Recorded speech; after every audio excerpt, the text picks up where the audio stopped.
Uhayyikum tahiyatan thayyibatan minallah. Assalamualaikum warahmatullahi wabarakatuh. Waalaikumsalam. Alhamdulillahilladzi an'amana bi ni'matil imani wal islam. Wassalatu wassalamu ala asyrafil anbiya'i wal mursalin wa ala alihi wa ashabihi wa man tabi'ahum bi ihsanin ila yaumiddin. Amma ba'du. Alhamdulillah, salam sejahtera, Om Swastiastu, Namo Buddhaya. Salam kebajikan, salam sukses dan semangat pagi. Alhamdulillah, pada kesempatan kali ini kita bisa kembali lagi bersama saya Nurul Badrut Tamam di acara Bincang Pengawasan. Kali ini kita bersama tamu yang sangat spesial, tokoh yang sudah sangat terkenal.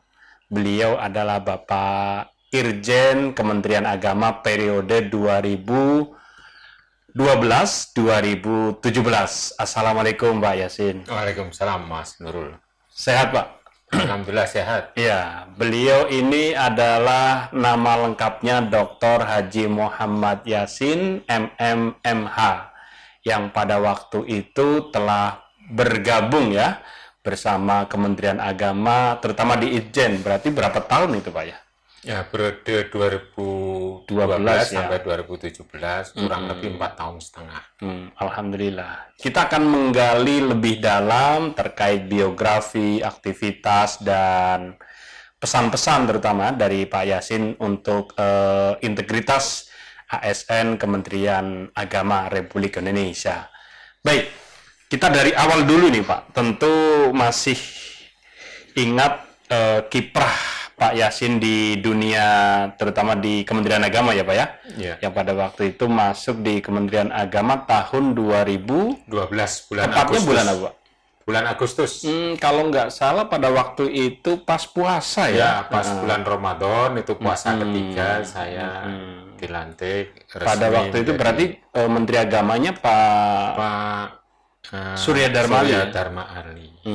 Berbarengan dengan kalau nggak salah dengan Dirjen PHU ya, Pak Anggito ya? Enggak, lebih dulu saya. Oh, lebih dulu Pak Yasin, habis itu Pak Pak Anggito ya. Oke, baik. Tentu penasaran ini Pak Yasin asalnya dari mana? Pemirsa jangan lupa ini acara Bincang Pengawasan tayang setiap hari Selasa dan hari Jumat di channel YouTube Inspektorat Jenderal Kementerian Agama Republik Indonesia. Asalnya dari mana nih Pak? Ya, asalnya dari Jawa Timur, Kabupaten Blitar. Kelahiran? Kelahirannya tahun 1958. Jadi sudah hampir 63. Wih, 63 tapi masih seger ya Pak ya. Sama.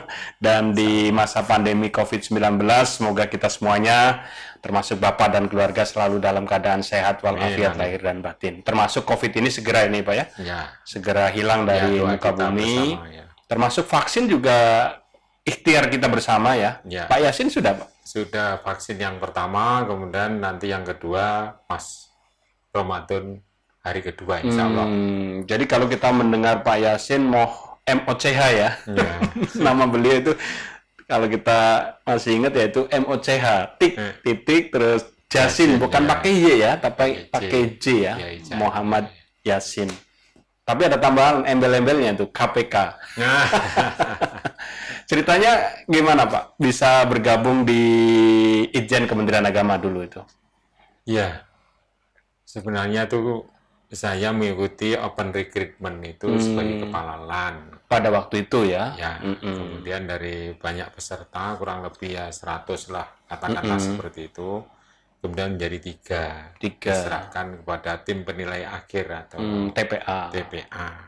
Nah, dari kebijakan presiden, nah, karena telah berlatar belakang di penegak hukum di KPK selama 8 tahun. 8 tahun ya Pak? Ya, maka diarahkan untuk di bidang pengawasan untuk mengisi posisi di Inspektur Jenderal Kementerian Agama. 2012 ya, sampai 2017.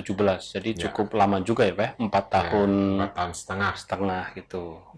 Kalau CPNS-nya mulai tahun berapa itu Pak? Diangkat sebagai CPNS? Ya, diangkat CPNS tahun 85. 85. Kalau 85 itu sekitar 1985. gajinya berapa dulu masih ingat? Gajinya awal Gajinya awalnya 25.000. 25.000 ya. Tapi kan harganya istilahnya uang itu pada waktu itu masih ada harganya gitu ya. Ya, 25.000 ya. Ya sebenarnya ya gaji kecil lah. Artinya ya tidak cukup untuk hidup 1 bulan gitu. Terus PNS pertama kali di Kementerian Perindustrian atau Departemen Perindustrian pada saat itu. Namanya perindustrian. Ya, terus pindah ke Kementerian Agama itu ya pada saat kami ditugaskan, yaitu 2012 itu sudah menjadi PNS atau ASN di Kemenag.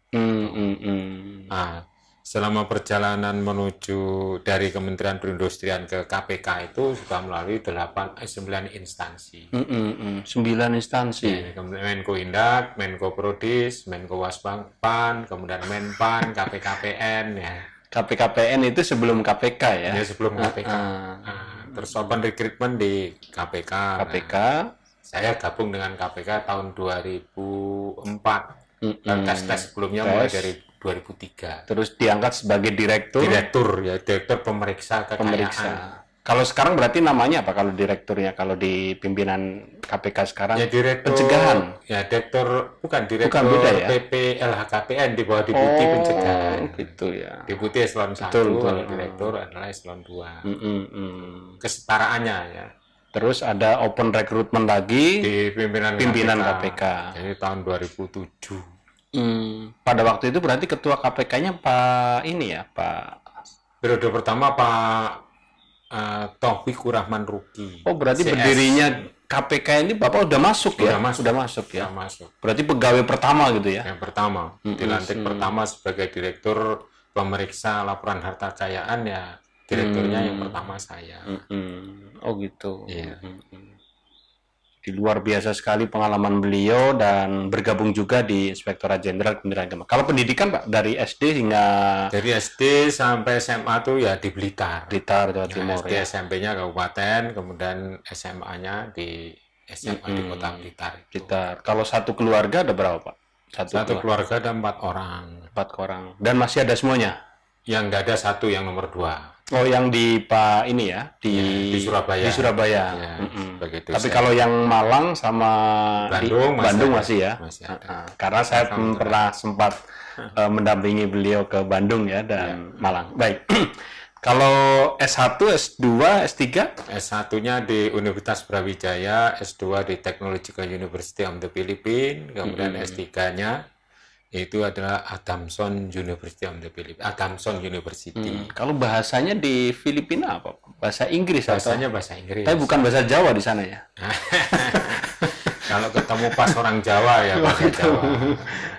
Bahasanya apa Pak? Masih ingat tapi kalau sekarang bahasa sana orang... Bahasa Tagalog memang saya sengaja tidak belajar banyak karena nanti kalah dengan Tagalognya.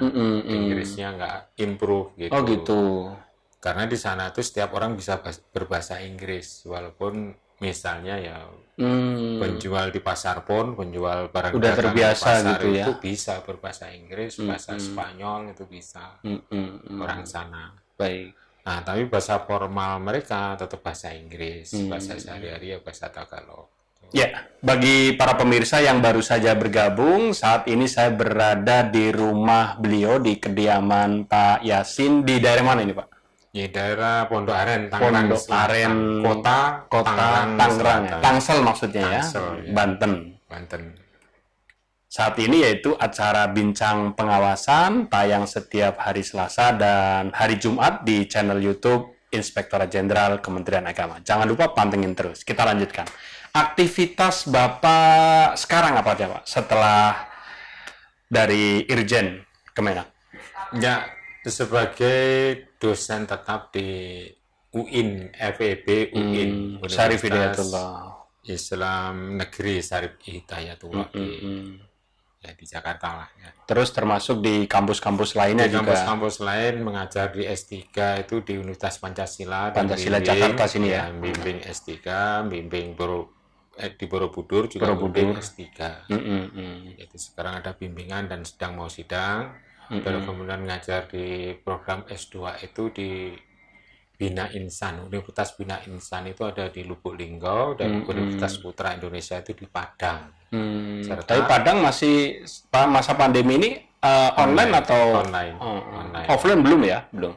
Belum. Belum. Jadi di Lubuk Linggo pun kalau nguji tesis itu juga online. Termasuk Juga, ya. aktivitas kemasyarakatan ya, Ya. imam masjid juga ya di Salah masjid. satu imam. Iya, Jadi salah imamnya satu. ada banyak, jadi salah satu imam. Masjid apa namanya di sini, Pak? Masjid Baitul Akbar. Baitul Akbar. Saya ditugasi untuk setiap imam itu pas subuh Jumat gitu. Jadi membaca surat As-Sajdah dan surat Al-Insan. Nah, itu saya yang dipercaya untuk menjadi imamnya. Dan Tapi sebelum tadi yang di Perbanas saya juga ngajar. oh gitu, Perbanas. Di Perbanas ini di Kalau yang S2. di Bangka Belitung apa dulu, Pak? Ya, masih itu sudah ya? tidak. Oh, tidak. Jadi sekarang itu ya Perbanas, UPI, Bina Insan, dan Pancasila, Borobudur, serta UIN. Ya, Tapi kita doakan ini semoga guru besarnya insya Allah Iya, melalui bisa. UIN. Karena Melalui sehari-hari UIN ya. ngajarnya di UIN. di UIN setiap Syarif hari, ya. Hidayatullah Jakarta. Ya. Ciputat atau Jakarta ini? Ya, ya UIN Jakarta. Iya, UIN Jakarta terkenalnya. Baik, ini banyak pelajaran dan hikmah yang akan kita ambil dari narasumber kita yang sangat luar biasa sekali, itu Pak Yasin. Dulu ketika beliau menjadi Irjen Kementerian Agama, yang tak lupa adalah yang dicari masjid ya Pak ya. Masjid dan puasa Senin dan Kamis ini. Waktu kita itu. pengen pada waktu itu. Nah, sekarang sudah berubah. Lebih naik lagi nih. Apa ini Pak Yasin? Bukan Senin Kamis tapi puasa Daud gitu ya. Ya, insya Allah. Masya Allah. Gitu. Sehari Kita puasa harus belajar saya. banyak dari beliau. Ya. Terus hobinya gimana Pak?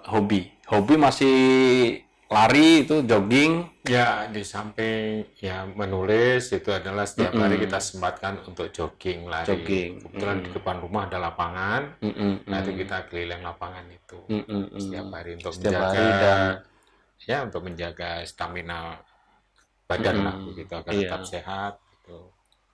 Dan menjaga imun terutama ya, di pandemi Ya, COVID-19 motivasinya ini. adalah melatih otot kaki. Ya. Jadi kalau pemirsa pengen lari pagi atau pengen lomba gitu ya, mungkin bisa kalah. Sekalipun di umur berapa tadi Pak? 63. 63 masih seger, masih sehat. Luar biasa sekali. Baik, kita kembali lagi di acara Bincang Pengawasan.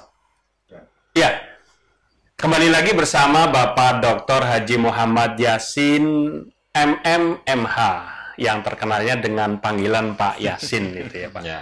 Baik, pakai J bukan pakai Y ya. Nah, tapi manggilnya tetap Pak Ya, Yasin. Pak Yasin gitu. Yang setiap malam Jumat dipanggil-panggil terus ini. Ya. Baik, sebelum bergabung di Inspektorat Jenderal, aktivitas full pada waktu itu berarti di KPK ya Pak ya? Ya, di KPK sampai tahun 2011 itu akhir, yaitu Desember tanggal 29 itu berakhirlah di KPK. Nah. Saya tidak berniat untuk melanjutkan di KPK walaupun masih ada kesempatan untuk pimpinan periode yang kedua. Sebenarnya pada waktu Setelah itu bisa ya? Bisa, tapi saya tidak memanfaatkan itu karena sudah lama di KPK 8 tahun. Udah cukup bisa lah ya untuk regenerasi selanjutnya. iya. Baik, bergabung di Itjen 2012 ya. Ya. Masih ingat kita produk-produk dari Pak Yasin dan yang pada waktu itu tanda kutip mungkin dibully ya Pak ya. Wah Pak Yasin. Tapi kita sekarang memetik buahnya, terutama para penghulu ya. Gimana Pak, bisa diceritakan ini prosesnya itu? Yang menarik adalah terkait itu ya, temuan dari KPK dulu pertama ya Pak ya, tentang gratifikasi. Iya, jadi kami itu melakukan kajian sistem itu pertama di KPK, menugaskan jajaran Direktorat Penelitian dan Pengembangan di KPK itu untuk meneliti sistem di penyelenggaraan ibadah haji. Maka berdasarkan identifikasi yang telah ditemukan oleh jajaran tim yang menyelenggarakan kajian sistem itu ada 48 titik temuan. Dari aspek regulasi, dari aspek organisasi, bisnis proses, kemudian dari aspek SDM itu ada 48 titik temuan apabila tidak diperbaiki potensi menyebabkan korupsi. Nah, ini kan isinya rekomendasi untuk segera memperbaiki. Daripada nanti kena kasus hukum gitu. Karena ini terkait hukum gitu ya. Hukum. Karena penyelenggaranya diidentifikasi potensi menimbulkan peluang untuk korupsi. Setelah itu kita panggil, kita undang lah, bukan kita panggil, Pak Menteri bersama jajarannya, semua eselon satunya mendampingi Pak Menteri, termasuk Pak Irjennya dan Dirjen Haji. Pada waktu itu berarti Pak Surya ya, Pak Surya Dharmali. Ya, semua hadir di situ. Karena kenapa kok harus dengan Pak Menterinya? Karena pengambil kebijakan untuk memperbaiki semua sistem yang ada di Kemenak itu adalah menterinya. Dalam rangka give solution not a problem gitu ya, memberikan solusi gitu ya. Jadi untuk mencari solusinya agar jangan sampai muncul nanti tindakan koruptif di situ. Terus muncullah PP berapa itu, Pak? Apanya? Yang PP untuk itu untuk KUA itu sebelumnya. Sebelumnya ya. Setelah itu. Setelah itu ada PP nomor 48 tahun 2014 itu pun kajiannya luar biasa dan PP paling cepat ya. Ya. Ya, karena kita memberikan suatu masukan kepada pemerintah bahwa ini urgent, dan apabila tidak dilakukan pembenahan nanti akan terjadi proses hukum kepada para KUA seperti yang dilakukan oleh Kejaksaan Agung, yaitu Kejaksaan itu di Kediri yang sempat pada waktu itu ya. Ya, jadi kepala KUA-nya itu tersangka dan diproses hukum di Surabaya. Di Surabaya. Pengadilan Tipikor. Jadi udah masuk di penuntutan dan persidangan.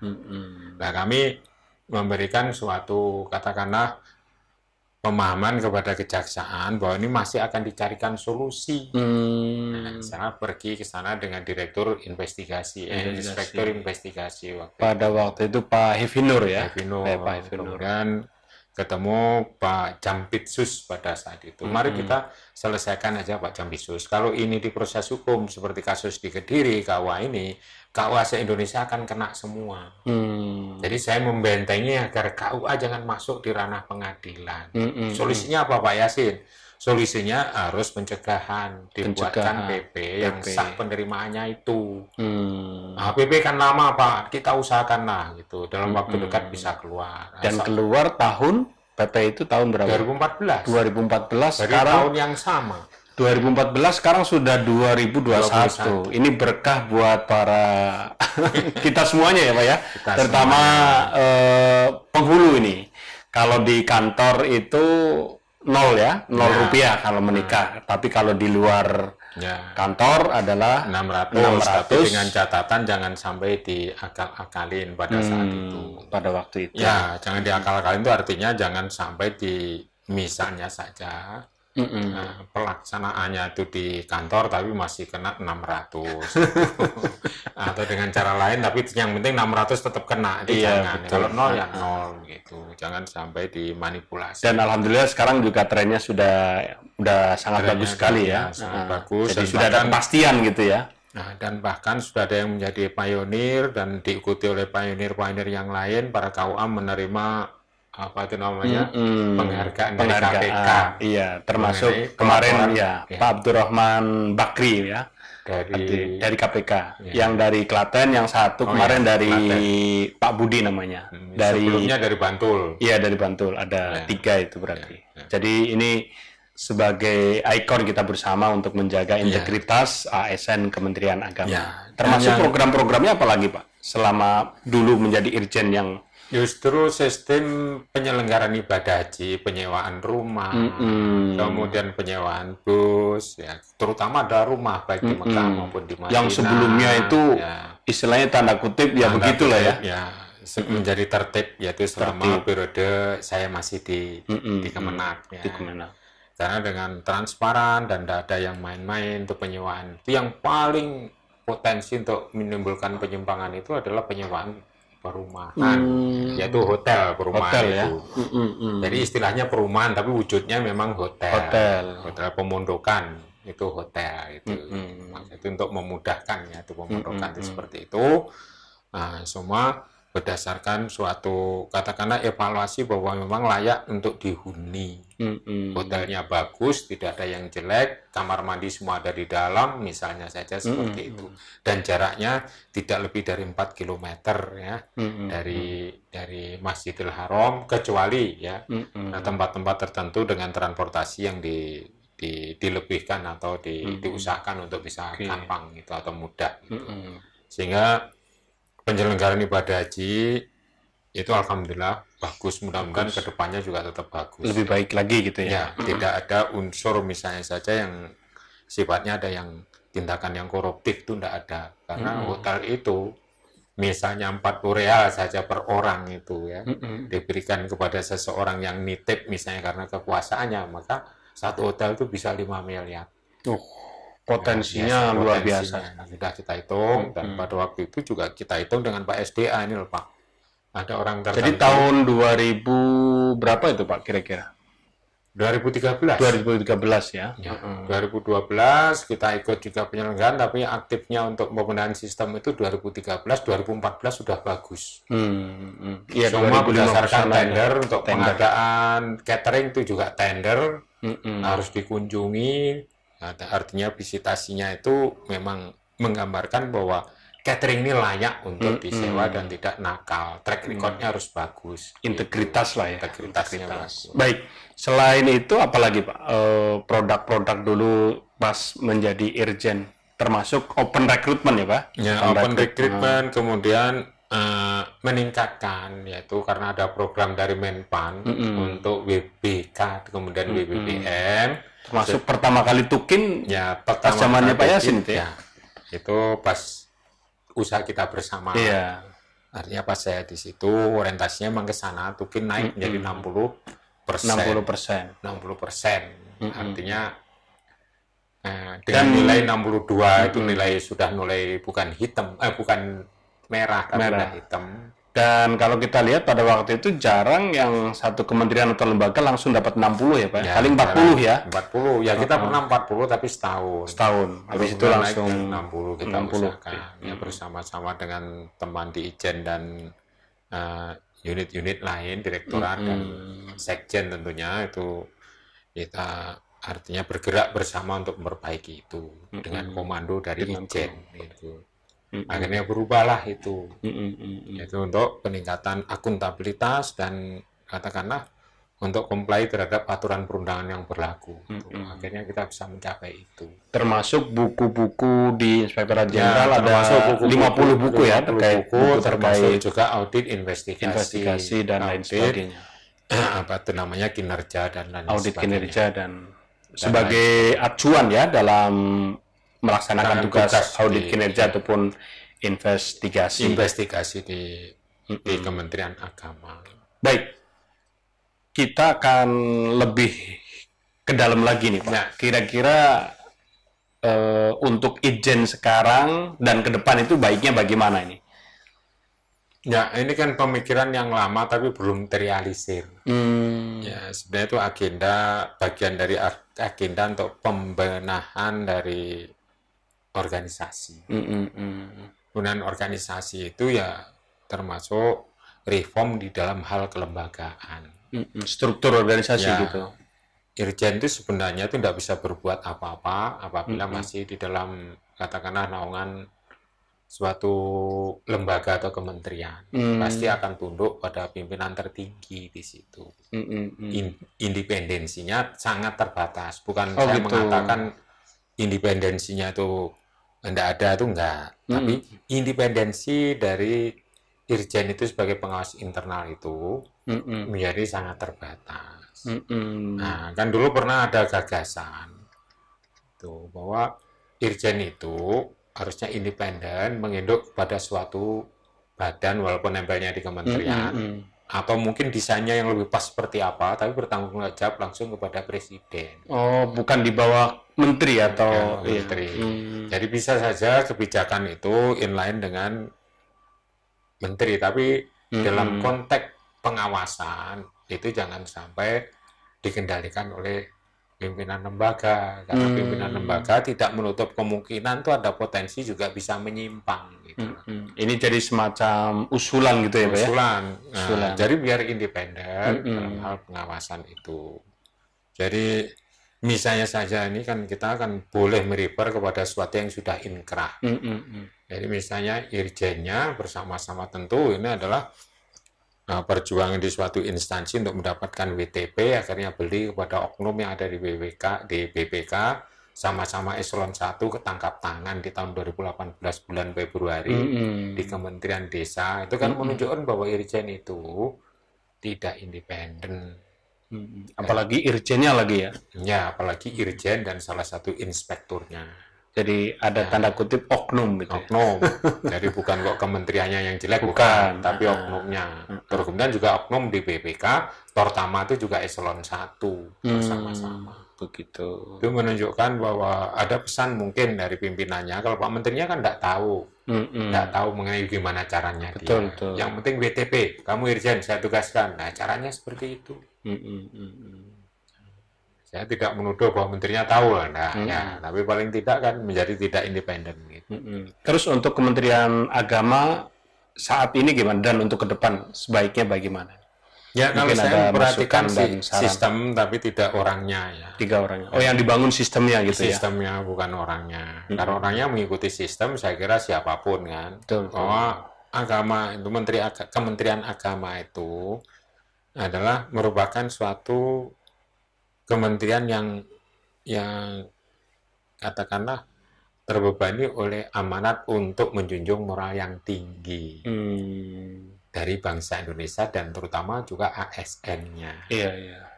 Jadi ASN itu artinya ya merujuk kepada Kementerian Agama yang di situ isinya berbagai macam agama. Dan saya yakin setiap agama itu menganjurkan untuk tidak korupsi.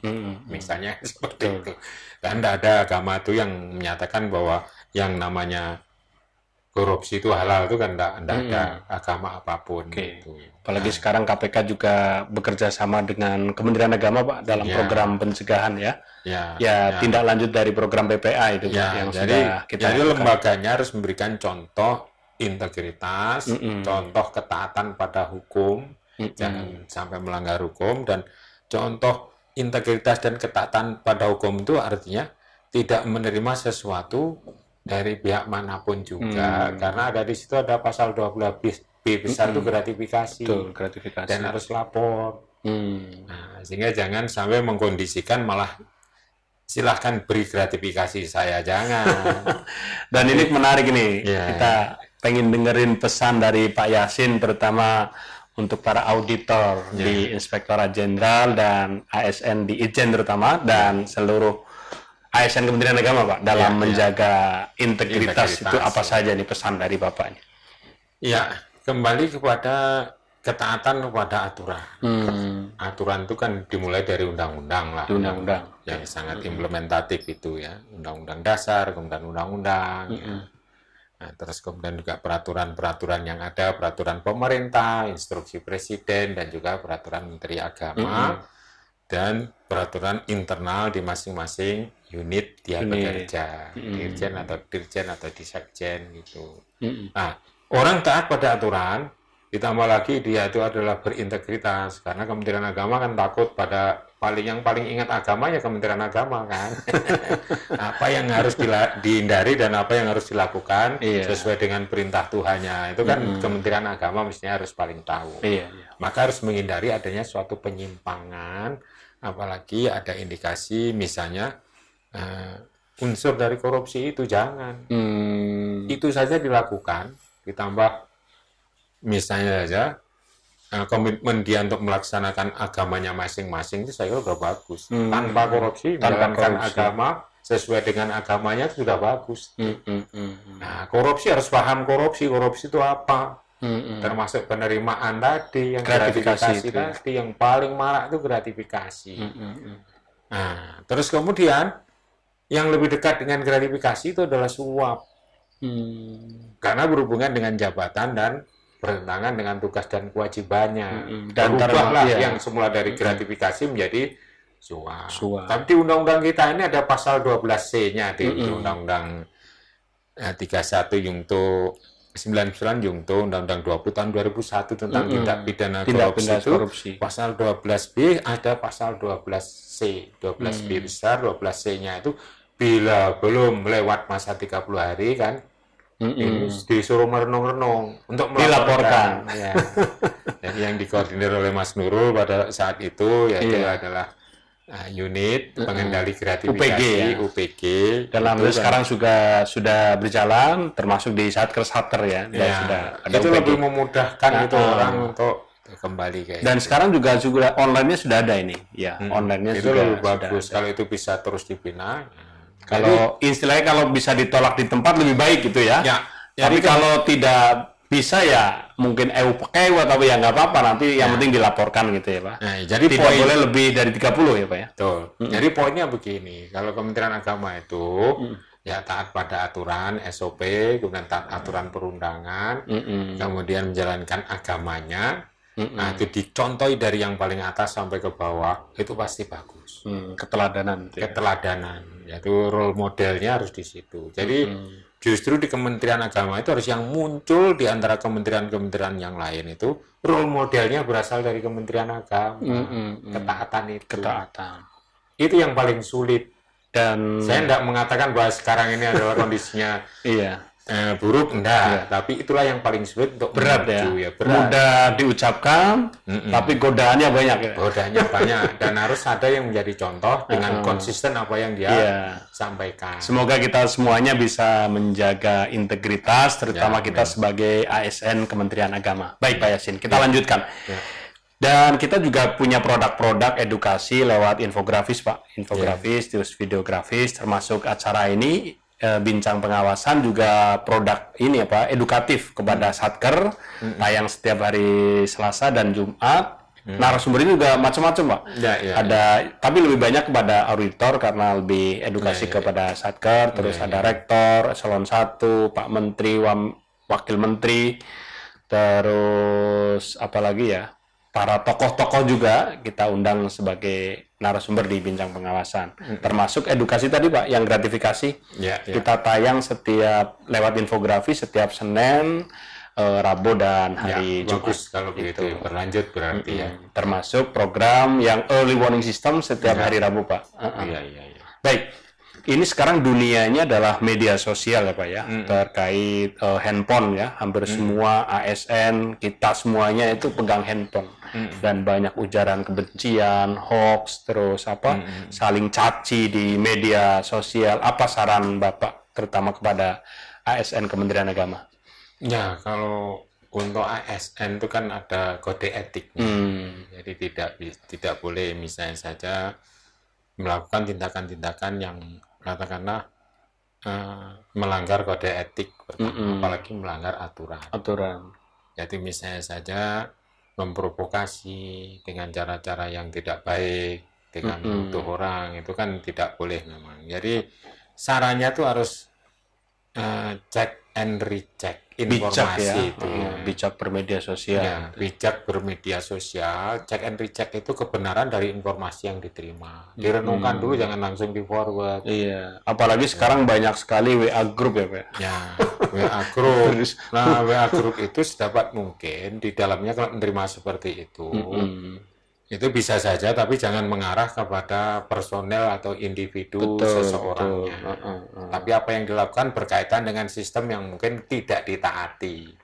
Itu yang harus dibangun, perbaikan sistemnya. Ya, perbaikan sistemnya itu artinya itu bahwa apakah yang dituduh menyimpang itu telah memang betul-betul melanggar standar operating procedure atau tidak.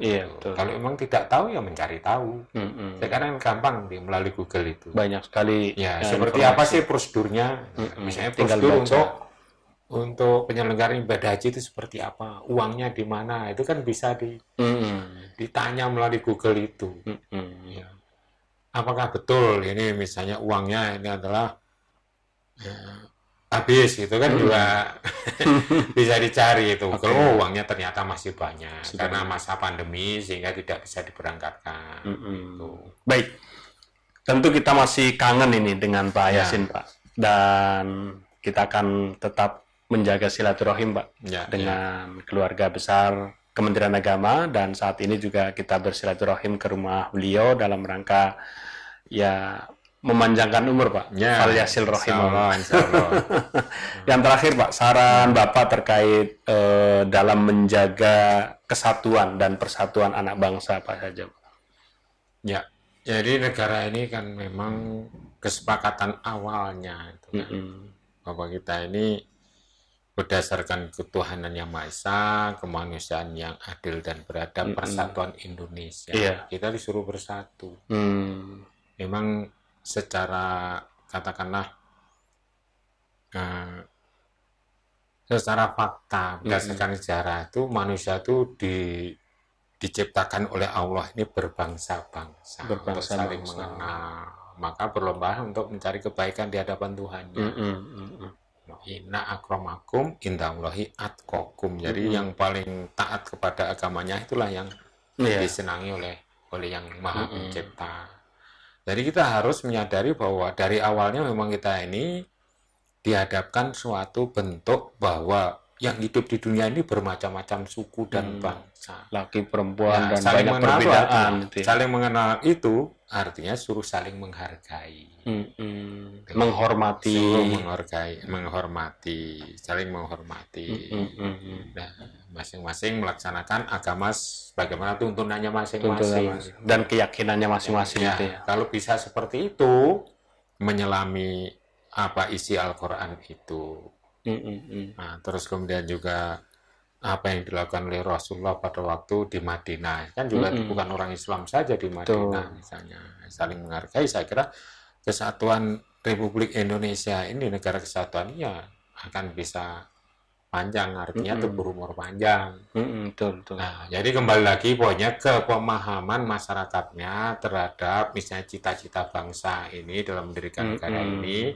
Memang kita heterogen, multikultur dan multi etnik. Nah, banyak suku bangsa ini tidak bisa dipungkiri dan tidak bisa disatukan. Dan kata-kata Allah sendiri ada firman Allah bahwa sengaja Allah itu menciptakan berbangsa-bangsa agar kita saling mengenal, bersuku-suku. Bahasa Jawa juga macam-macam ya, Pak? Ya, malah bahasa Jawa aja macam-macam, belum yang di luar Jawa kan. Lagi di Lombok, di Kalimantan. Jadi bagaimana cara kita untuk memanage banyak perbedaan ini, tapi tetap menjadi satu kesatuan bangsa kita ini. Dan damai itu indah itu. Mari kita jaga persatuan dan kesatuan anak bangsa kita. Demikian tadi, para pemirsa yang berbahagia, kita bersama Pak Yasin. Terima kasih Pak Yasin sudah menyempatkan waktunya di waktu yang penuh full ini, bisa menyempatkan tim dari Inspektorat Jenderal untuk bersilaturahim di rumah Bapak. Semoga kita semuanya dalam keadaan sehat walafiat lahir dan batin. Terima kasih.